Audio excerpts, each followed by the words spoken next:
Stéphanie Weisser will speak first, and then Patrick Dazen. They are both ethnomusicologists. The theme of the seminar of this academic year deals with timbre. And we can say that in ethnomusicology, the sound timbre occupies a central and marginal position in ethnomusicological studies. Its absence, or its quasi-absence, from Western notation has led to seeing in it a parameter whose importance is specific to non-European music. More present than rhythm in Chinese kin tablature, timbre appears in some studies as the bearer of a radical difference between classical Western musical practice and other practices.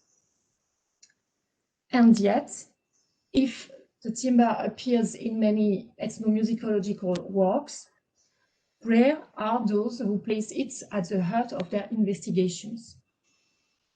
So much so that several researchers in recent decades have called for finally giving it the attention it deserves. Stéphanie Weisser has been a lecturer in ethnomusicology at the Université Libre de Bruxelles. She holds a PhD in musicology from the Université Libre de Bruxelles, relating to an ethnomusicological study of Bagana, that is a lyre from Ethiopia. And her conference is about the musical timbre in ethnomusicology and ethno-acoustic approach. So, Stéphanie, it's your turn. Thank you, Anne, for your kind words, and thank you for holding the fort and holding the conference in this complicated situation, and thank you everyone for joining. So I will present today some researches about plucked instrument that I studied during research. It's very specific chordophones because they produce buzzing sounds. And those chordophones come from various countries, namely Ethiopia, Kenya, India, and Morocco. And this presentation is about the thoughts that we exchanged with Olivier Lartillot and Hélène Souchet, which is among the audience. So that's very nice. And we recently wrote a paper that is to be published in the Cahier d'ethnomusicology, focusing on musical timbre. In this paper, we used a triple focus to study these buzzing sounds. We try to understand the production mechanism of buzzing sounds. We used a content analysis of statements by the musician, what they think, what they tell, what they say about the buzzing quality of the sounds. And we also used observation of building techniques, mechanism adjustments, tuning processes, etc., etc. And we used sound analysis, namely with spectrograms and timbre descriptors. It was quite a work. So just to let you hear what instrument we studied in our case studies, our corpus of research, here are the instruments. So this is the bagana from Ethiopia, the obokano from Kenya, the Indian tampura, and the gembri from Morocco. And here are some short excerpts of sounds.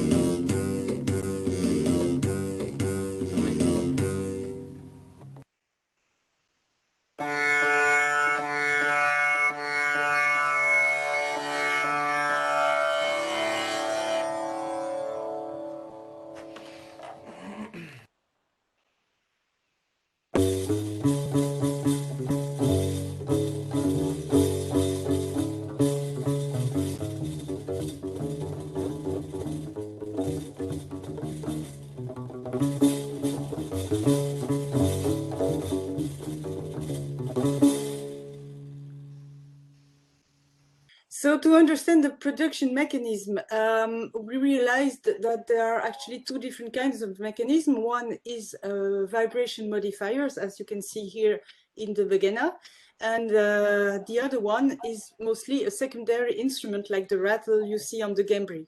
And to understand how the production mechanism in vibration modifier works, we used actually a high-speed camera to compare the vibration with and without this mechanism. So you see on the left, you have the sound, the vibration of the string without the leather piece, and on the left with this leather piece. As you can see, I don't know if you see my mouse here. Yeah, okay, here you see there is a slight distance because the string is slightly lifted up the bridge, which is a wide bridge. There is no sound in this video. This is normal. This is a high-speed camera, so it doesn't pick up the sound. So here you will see both of them vibrate in the same time. You will see the movement is very different.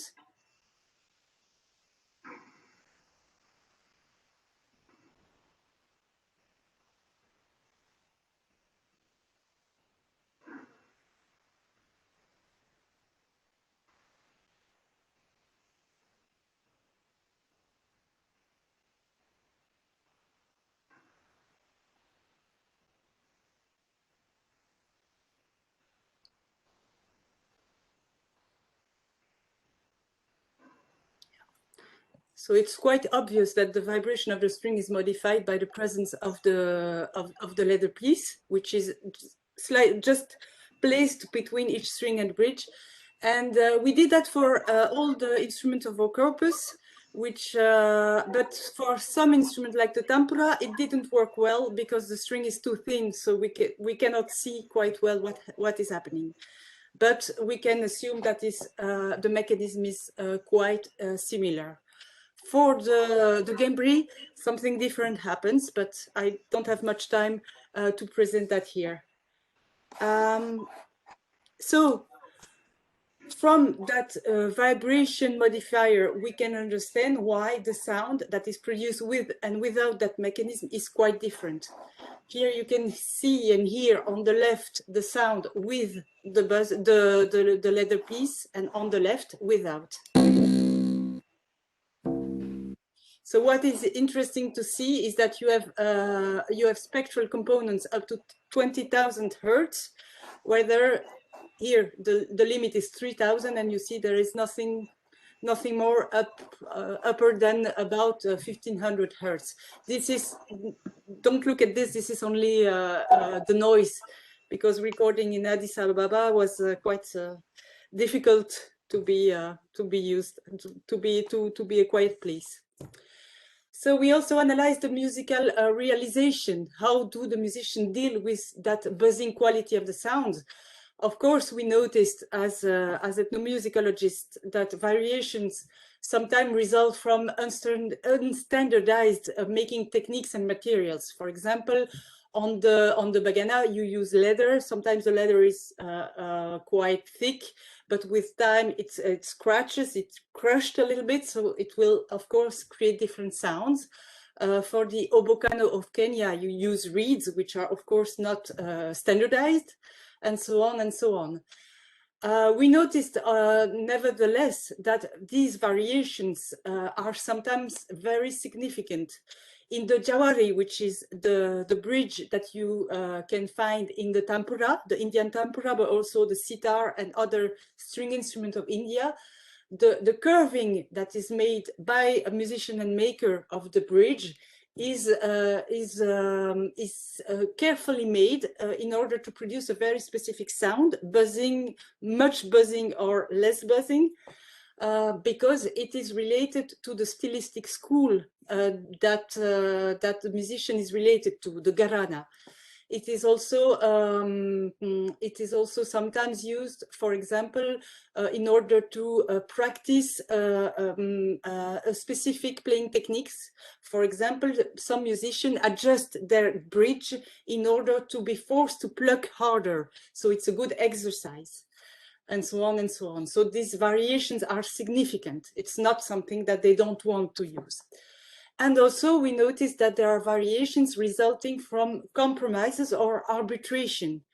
So for example, on obbocano and gembri, it is important for musicians to find a balance between all the buzzing sounds of the instrument. You cannot have one sound that buzzes a lot and the other that do not.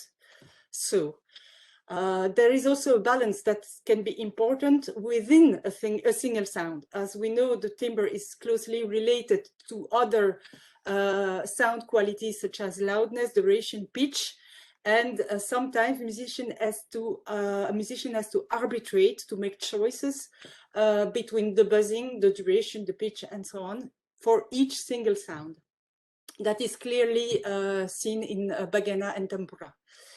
And you have also a balance. We noticed a balance that has to be done between the contributions to the sound regarding the symbolic association. The string part, the string contribution is more related to the animal symbolic of the gembri, and the sersera. And probably Hélène will be of more help if you want more information on that element. I said that, so the sersera, which is the buzzing object, is more related to the metallic contribution, which is related to another symbolic association. And of course, as I said earlier, you have compromises due to materials. For example, when you don't have good leather to use as leather pieces, well, sometimes you can use paper or whatever you can find. And then we went to analyzing the buzzing sound, and that was quite a piece of work. So we noticed first that there are many timbre descriptors that exist that we can use, but few are fit to describe buzzing quality. Of course, when we look at the, I don't know, there is 17 or 80, I don't remember exactly how much there is these days, but when you look for a descriptor, the most obvious candidate you can find is roughness, auditory roughness. But especially as ethnomusicologists, when you look at definition, models, calculation methods, you find that there are many of them, and they are, even though the result they compute are not very different from each other, they are really based on different models and on perception models. And we soon realized that roughness is usually computed on a very short time window, less than a second. And we can see that by listening to the sound, which are often, buzzing sound are often longer than a second, it was more interesting for our study to compute a roughness curve to get the description, the quality of the sound within the full sound. We completed that calculation with spectrograms, also narrow and wide band, and also spectral flux, but we realized that this latter descriptor needs more investigation because it's really not fit for such complex sounds. So, for example, on the left, there is a narrowband spectrogram here on the upper part, and here you see the roughness curve that we computed.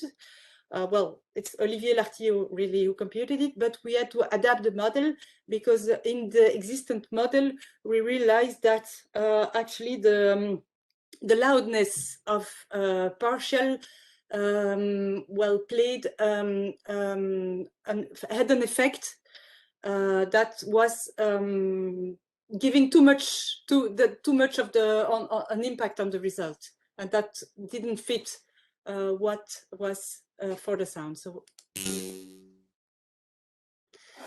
and here you can see a narrow band spectrogram, and here the flux, the spectral flux, and you can see here that actually there is, don't look at the part that is after 1 second. That is a problem with the computing stuff. But here you can see that there is a lot of variation right here and right here. You can see that something that we didn't realize, the temporal variation of this buzzing quality changes a lot in time.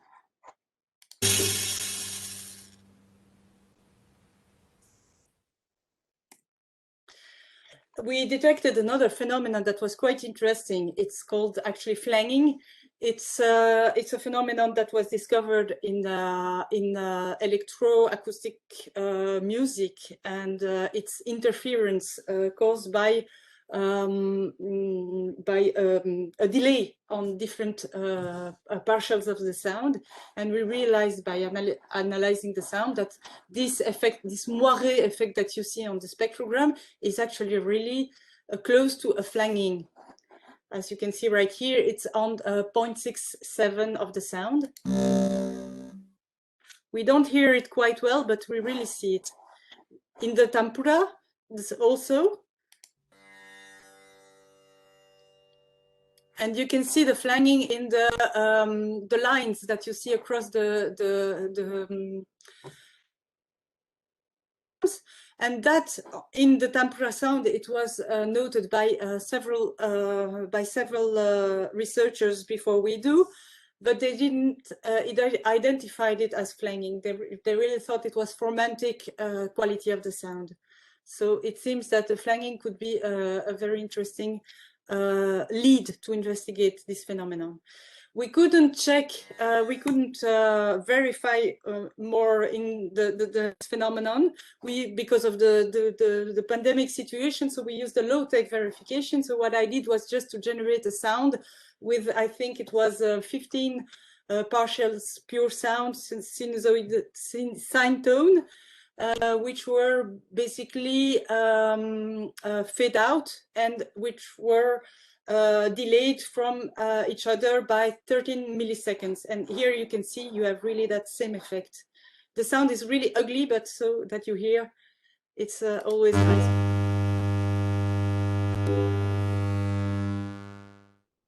It also shows that a rich sound, a sound with close to each other and very numerous partials doesn't really create the buzzing. It confirms that the buzzing, as we see in these chordophones, is really based on very discontinuities in the temporal flow of the sound. So after this study, we can only draw a temporary conclusion. First, it is important to notice that buzzing sounds are not necessarily noisy sound, as it is often described, and that is, according to us, a problem because it really shows a misunderstanding about on the phenomenon at work. And also noisy sounds are often considered parasite sound. And we notice in Gembri, in Kora, in instruments such as this ones, that when they are placed, they are recorded with sound engineers or staged with sound engineers, they have problems with dealing with these kinds of sound. And so with these devices tend to disappear because of this pressure. Not only, that's not the only factor, but it also plays a part. We also realize that the way musicians perceive and conceptualize buzzing sound are quite surprising. For example, we found a lot of statements of musicians on tempura musicians saying that this tempura sound is clear. It's a clear sound to them. So what does that mean? That means that the way it is, well, it is conceptualized probably differently as we do, because we don't consider those things as clear. It's also interesting to notice that, for example, still on the tempura, a good tempura sound is a tempura where you can hear distinctly partials, sometimes up to 3 of them on the same sound. So there is really a training of the ear that are made on these sounds, and it is actually something we need to investigate more.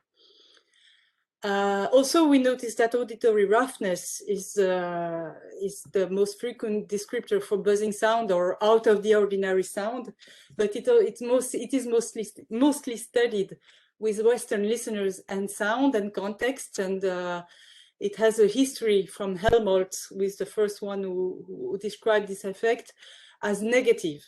and do the available findings on roughness apply in non-Western context, actually, it's never been verified before. So it should be, we should manipulate this this descriptor with by being very, very careful. Even, well, of course, we made some progress since Helmholtz, but still we should be careful. And we should also, even though it is not easy for us ethnomusicologists, go deep into the models that are the basis of the descriptors, and sometimes even the formula, which is maybe not our strong suit. But it is very important, because if we don't understand what the model calculates, then we cannot understand the results we get from this this calculation. So I think the understanding of perceptual phenomena such as buzzing sounds, but also Cordelia Fels noted that in a recent presentation, many perceptual effects would benefit from a transdisciplinary approach, and we should really go deep into working together, understanding together, and combining different approaches to understand this perceptual effect. We are of course equipped with the same ear, but we know as ethnomusicologists that we don't listen to it the same way. Thank you for your attention.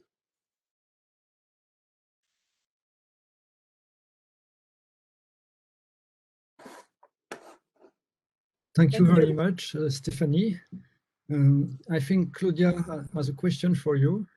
Sure. Thank you. Yeah, thanks for your talk. It's more a comment. So I'm part of a lab called Acoustics Music in Paris.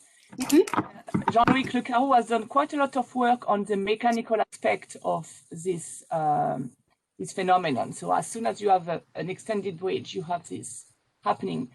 And they managed to get a very nice synthesis, sound synthesis model. And so maybe you could use it to basically synthesize sounds with very specific differences to investigate the perceptual aspects, because then you could control, different aspects of the buzzing part and buzzing mechanical component, and then use these sounds to because often the problem is, like, especially if you use different instruments, then everything changes. And with sound synthesis, you could maybe synthesize sounds where only tiny aspects of this mechanism changes, and that could help you derive other tests with real sounds and different instruments. Yeah. Thank you very much. I tried to do that a little bit with what I had by the time it was like 20 years ago in Ethiopia. But the problem is, in an ethnomusicological context, you have musicians perceive the difference, but sometimes they do not consider it significant. And that is sometimes, I had lots of time with Alemu Aga, which was my Bagana master. He said, this is the same, or this is, why do you ask me this question? But I realized by using the same sound, but asking him, for example, to check the pitch, he couldn't, because he said the sound is different. So you have to, you really need to work both sides, the synthesis and the perception within the cultural context, which makes That's it. for sure. But thank you very much for the the synthesis model is available online, or? No, I mean, you should probably contact him. So it's Jean-Louis Le Carreau. Yeah, I read his work. He works on harps and stuff. Yeah. Yes, and he has done a lot of work now on this aspect, and especially for the bass guitar, because the flapping, which occurs when it touches the neck. Absolutely. But they have done some work on the tempura, and I've heard the sound synthesis is very convincing. So it could be interesting to use the synthesis model. And oh, great. Thank you very much. Yes, I think Marco Stroppa has a question for you too.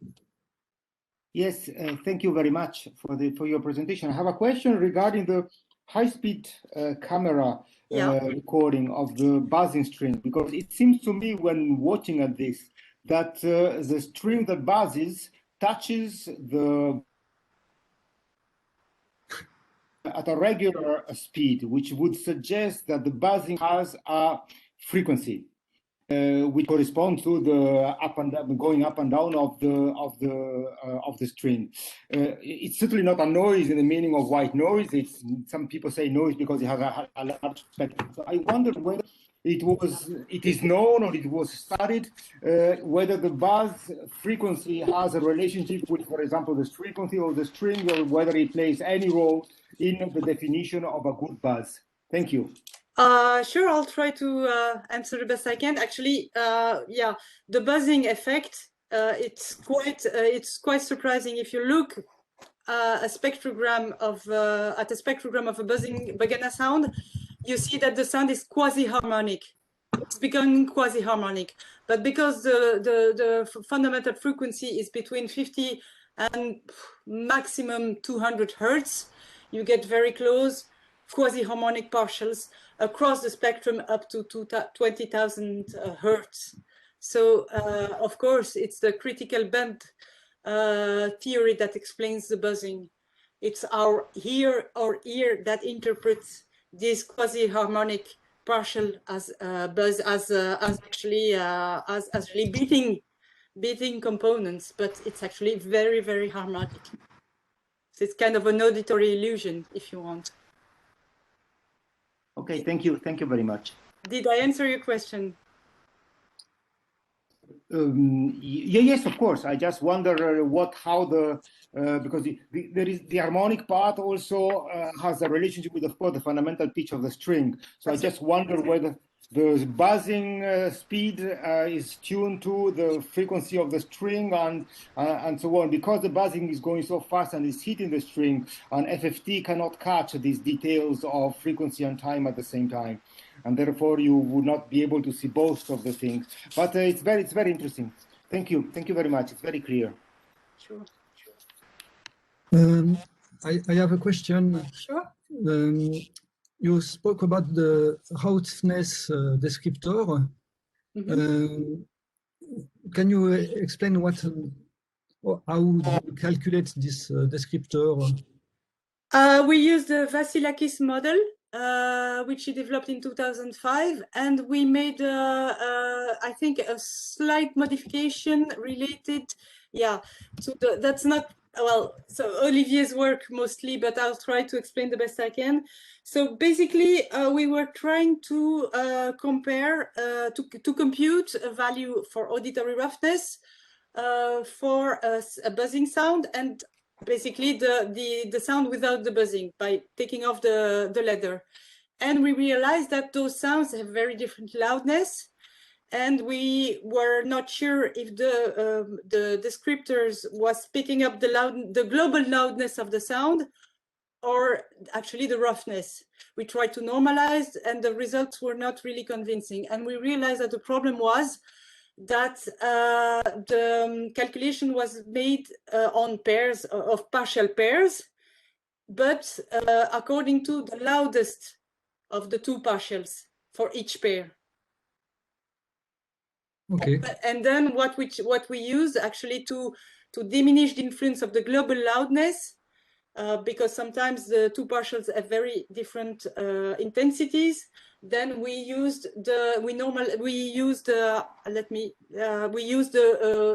weakest partials as a basis, not the strongest. Okay. I can write that for you in French. Probably it will be clearer, and send it to you if you want. Yes, thank you very much. Sure. Sorry. In my speak, I will speak about the spectral flatness on the spectral crest descriptors.